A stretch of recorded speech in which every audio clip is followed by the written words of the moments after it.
Welcome back ناظرین. بات کریں گے جی پروگرام کا آخری حصہ ہے اور بہت ہی انٹرسٹنگ یہ سیگمنٹ ہے کیونکہ اس میں ہمیں ایک بہت ہی دلچسپ مہمان جوائن کر رہے ہیں. نون لیگ سے آپ کا تعلق ہے. نون لیگ کے سینئر رہنما جناب صدیق الفاروق صاحب ہمارے ساتھ موجود ہیں. صدیق الفاروق صاحب ہمیں جوائن کرنے کے لیے بہت بہت شکریہ. سب سے پہلے تو یہ بتائیے کہ میاں صاحب 21 اکتوبر کو کیا واپس آ رہے ہیں؟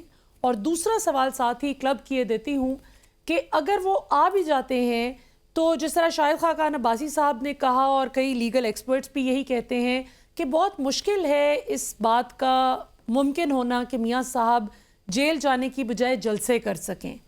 آپ کی اس حوالے سے پارٹی کی کیا تیاریاں ہیں اور کیا اپروچ ہے؟ Your take. بسم اللہ الرحمن الرحیم. شکریہ دعوت دینے کا ملیحہ. جی 21 اکتوبر کو تو نواز شریف صاحب انشاءاللہ العزیز آ رہے ہیں اور یہ بات کل پارٹی کے صدر شہباز شریف صاحب نے ایک مرتبہ پھر دہرائی ہے اور زور دے کر کہی ہے کہ اس پروگرام میں انشاءاللہ العزیز کوئی تبدیلی نہیں. دوسری بات ہے کہ جس مقدمے میں انہیں سزا دی گئی اس سے ان کی بیٹی اور داماد دونوں بری ہو چکے. اب یہ ہے کہ انہیں آنا ہے، وہ ضمانت عبوری لے لے، راہداری ضمانت لے لے اور انہیں مل جائے گی. بہرحال وہ پھر اپنے آپ کو سرنڈر تو کریں گے، پیش تو ہوں گے، لیکن اب اس مقدمے میں باقی کچھ نہیں ہے.